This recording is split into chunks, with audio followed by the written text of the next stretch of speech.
What is your aim in life?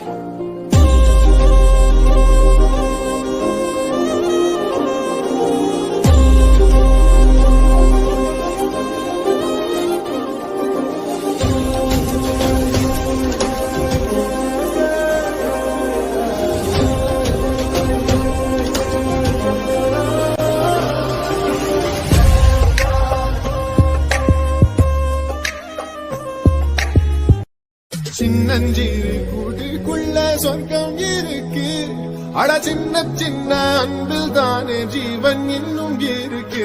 வட்டாம்பூச்சி கூட்டத்துக்கு வட்டாயதுக்கு அடவாசம் மட்டும் போதும் கண்ணே காசு வேணும் எண்ணத்துக்கு. பச்சை கிளிகள் தோளோடு பாட்டு குயிலோ மணியோடு பூலோகம் ஆனந்தத்தில் சொத்துல பங்கு கேட்டா அலையலையோ போடு